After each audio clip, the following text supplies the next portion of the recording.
Good morning. Job growth loses its predictive power in multifamily rent trends. And for decades, multifamily investors relied on a simple rule of thumb that strong job growth equals rising rents. Well, that relationship shaped underwriting assumptions, lending models, and long term investment strategies. Now, today, that rulebook is no longer reliable. In a supply heavy post pandemic housing market, the once tight correlation between employment growth and apartment rent performance has weakened, which is creating new risks for investors and lenders who fail to adjust their assumptions accordingly. And the labor market is cooling, but rents aren't responding predictably. So, U.S. job growth slowed sharply in quarter three, adding 187,000 jobs, which is down more than 50% year over year, with unemployment ticking up to about 4.4%. And historically, this type of slowdown would translate directly into softer apartment demand and declining rents. But that's no longer happening in a consistent or a timely way right now. Now, instead of clean cause and effect cycles, rent trends are becoming more erratic and delayed and highly market specific, which is complicating forecasting for both the borrowers and the lenders. And the real issue here is that supply has taken the driver's seat. And the biggest change in today's market is not unemployment, it's inventory. So, despite population growth and continued household formation, rent growth in 2025 has remained largely flat due to aggressive new apartment deliveries. For instance, CoStar reported a 0.6% quarter three rent decrease for the multifamily market at large, and RealPage recorded a 0.1% decline. Many Sunbelt and high growth markets slipped into negative rent growth. In other words, the supply is overwhelming demand, muting the impact of job creation. And let's take a look at what the data still shows and where it's breaking.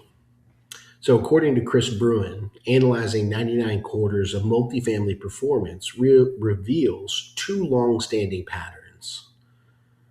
And the first is more apartment deliveries equals weaker rent growth. And the other is stronger job growth equals higher rents when adjusted for supply. And those relationships still exist, but they're weakening is the point. Post pandemic disruptions and overbuilding cycles, as well as capital driven construction booms, have stretched timelines and diluted traditional demand signals. And along the way, remote work changed the rent equation. And the pandemic marked a structural break. And in 2020, jobs and rents fell simultaneously, a rare event that prematurely altered the rent and employment relationship. And since then, several forces have added some complexity. Remote and hybrid work are reshaping housing choices. We're seeing uneven office recoveries across major metros, and migration patterns have decoupled from local employment hubs. And these demographic shifts are delaying household formation. And as a result of these, where and when jobs are created matters more than how many. So, what this means for multifamily financing as well as the lending strategy behind it. For investors and borrowers, this shift has serious underwriting implications. And job growth alone is no longer a sufficient demand proxy. And rent growth assumptions must reflect supply pipelines, lease up velocity, and as well the submarket's absorption trends.